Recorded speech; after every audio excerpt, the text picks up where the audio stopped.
Hello and welcome. This is Out Motorsports. My name is Jake, and if you recall, about this time last year, a small group of us got together to answer the question, are cheap all-wheel drive cars as good off-road as some of their four-wheel drive counterparts?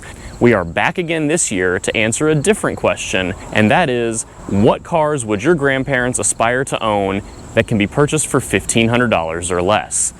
And while we're not taking those cars off-roading, per se, we are taking them off the asphalt. We're taking those cars rallycrossing for 2 days of rallycross competition, which is more or less autocross in the dirt. Now be sure to subscribe because we will be putting together a complete video of the cars, the people who brought them, and how they performed at rallycross. But I am so excited that I just have to show off the car I purchased in its own whole video. And that car is a Volvo.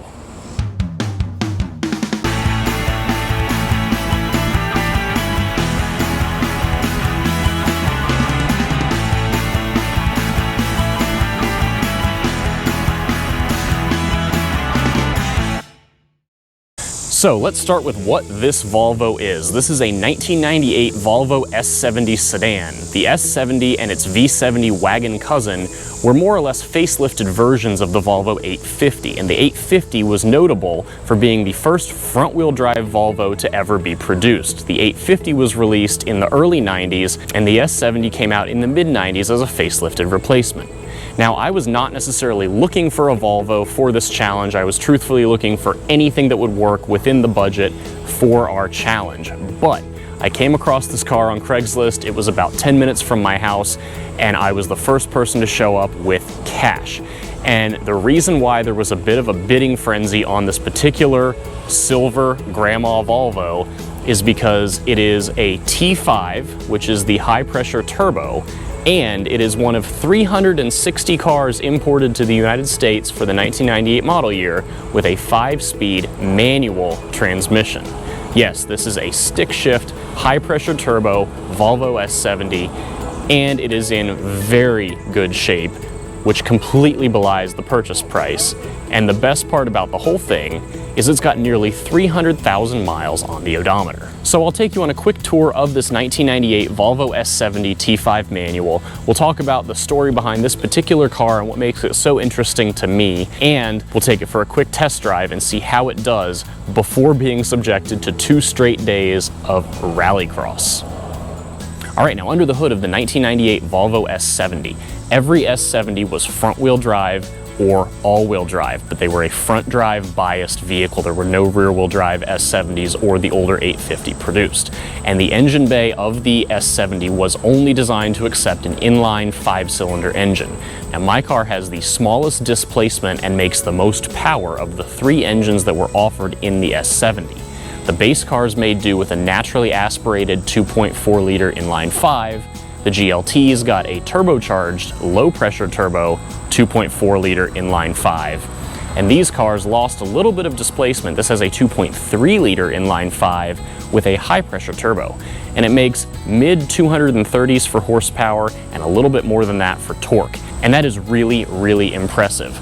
By comparison, the same era BMW E36 M3 was making similar numbers with its 6-cylinder engine and rear-wheel drive. So these were a slightly different drivetrain layout, but making very similar power-to-weight numbers. So it's very interesting to drive something with a similar power-to-weight, but completely different driving dynamics, and we'll get to that during the driving portion of this video. Now, as far as interesting things under the hood, the star of the show is, of course, the engine, this 2.3-liter high-pressure turbo white block 5-cylinder. These are not known to be quite as legendary as the older red block Volvos, which you would find in all of the rear drive cars, the 240, the 740, and so on, but they are still well known as a durable, solid offering before Volvo went to the P2 platform. Now, speaking of platforms, this car is on the P80 platform, and that underpins the S70, the V70 wagon, the XC70, which was the lifted cross-country version of the V70, and of all cars, the C70 convertible.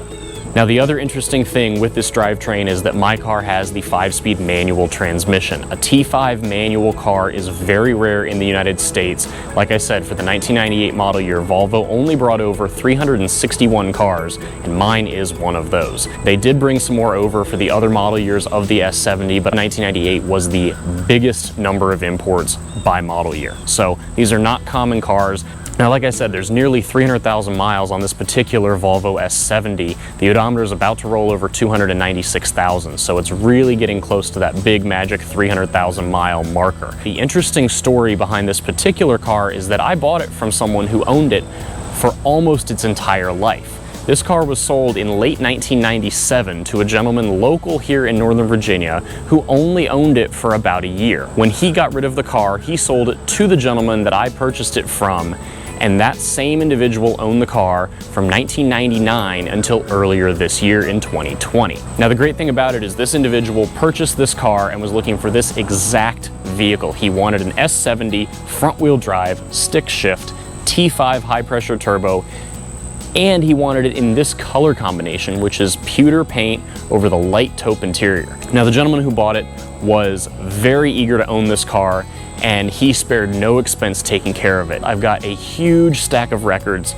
and I have records that go back to mile number 1 with the pre-delivery inspection that was done at Don Byer Volvo in Falls Church, Virginia, which, as it happens, is just a few miles up the road from where I'm filming this. So tremendously cool to have a local car with a local history and a ton of history to show. I felt very good buying a car with such high miles from this individual because I knew it had been taken care of, and I could see all of these records going back to 1998. Now, the car came to me very well maintained. It had fresh tires, a new battery. It didn't really need a whole lot, but it needed a few things before I considered it both safe for rallycross and safe enough to get a Virginia State safety inspection decal.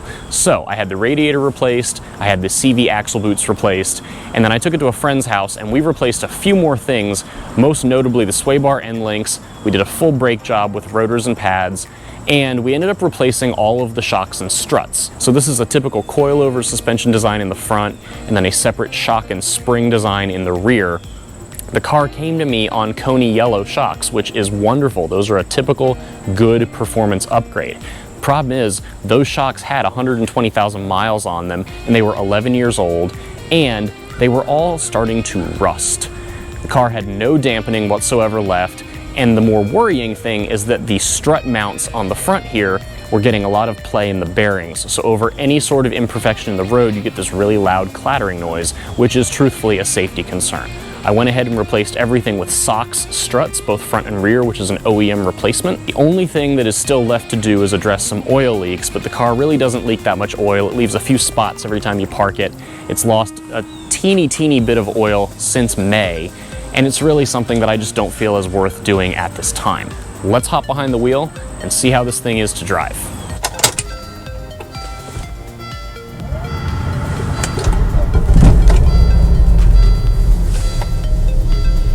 All right, so driving the 1998 Volvo S70 T5 manual.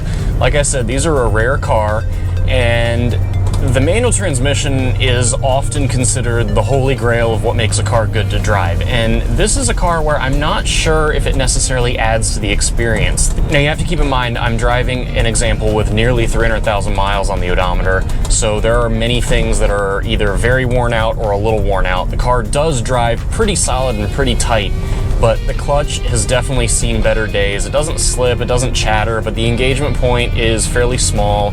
And when you combine that with an engine that really needs to be wound out to make any sort of power or torque, it's not the most pleasant city driving experience with a stick shift. But it is fairly satisfying if you can run down an on-ramp or something and row through a couple of gears, or if you're leaving a stoplight, whatever the case might be. It's interesting driving this Volvo S70 compared to any newer turbocharged car, whether it's stick shift or automatic. Newer cars have either multiple turbos or a twin scroll turbo, or they have tuning that just makes them better to drive at low speeds. The interesting thing with this Volvo is that it's a little bit of a dog at low speed, and then the turbo comes online and suddenly it's party time out of nowhere. Now I'm going to go ahead and just floor it from about 2,000 RPM here in a second, and we'll see how this feels. Nothing, and everything. It is a really interesting car to let run like that. Normally you're going to be working at kind of mid-throttled 3,000 to 4,000 RPM range, and it does make some boost. It does feel fairly powerful, but it really takes off when you get the chance to just stand on it. And it's so cool that that's how the car was built. It's entirely impractical, but I love it. It is very fun. It's very giggle-inducing, and frankly, the car is still pretty quick by today's standards. It is not a slow car, even though it is 20-some years old at this point. As far as the rest of the car, beyond the giggle-inducing acceleration and how it's delivered, the brakes are fine. Volvo had two different brake rotor sizes. They had a 280mm and a 302mm, and this car has the 280s. You can upgrade to the 302s. I am told that it makes a big difference in braking ability. The smaller brakes are frankly not very impressive. They work fine with the new pads and rotors that I have on the car, but they're just okay. Now keep in mind, I am on the Walmart of performance tires, the Riken Raptor, which certainly does not help with cornering or braking performance, but regardless, the brakes are just not that impressive. Now, handling-wise, this car is not at its peak. Like I said, it's got a ton of miles on it, and everything with the word bushing is fairly tired at this point. We'll see how it handled a more performance-oriented driving scenario with the Rallycross, so subscribe for that. But the interesting thing here is that this car is an evolution of the Volvo 850, which came out in the early 90s, which means it was developed even earlier than that. And Volvo had what they called a Delta Link rear suspension, which is a very interesting and minute form of passive rear steering. So the way it works is there's basically some bushings in the rear that are designed to deflect a little bit under heavy cornering, and it helps the wheels toe in a little bit more based on which way you're turning. And assuming it's still working as intended given the age, the bushing wear, all of that, it's a very interesting feeling because you can feel the car kind of turn in with the steering wheel, and then the whole thing just kind of takes a set half a beat later. And it feels much sharper than the 295,000 mile odometer would have you believe at first. So props to Volvo for making something that's fairly simple but is actually still quite good to drive with all this wear and tear on it. Now, the other interesting thing worth noting in here is the interior wear. One of my friends, Mason, is a Volvo enthusiast and owns an 850, and he mentioned that the S70 was not known for its well-wearing interior compared to the 850. That's to say the 850 was much more durable. Now, this car was clearly cared for. The owner waxed it multiple times a year, conditioned the leather multiple times a year, but this car has almost 296,000 miles on it. The seats are still relatively soft. They are not torn. They're very minimally worn, even on the bolster where the driver gets in and out all the time. The worst part is that the door panels are made of vinyl here, and they're starting to delaminate a little bit. That's a common problem to all of these that are not the R cars. The R cars had a leather panel that held together much better. And so that is a brief overview of my 1998 Volvo S70 T5 manual with a pile of miles on the odometer. Thank you so much for coming along. Like I said, please do subscribe to the channel. We'll have a full trip breakdown of our $1,500 grandma car rallycross adventure coming to the channel very soon, alongside all of our regular content between reviews and other motorsports. Thank you so much for coming along. Take care, and we'll see you again soon.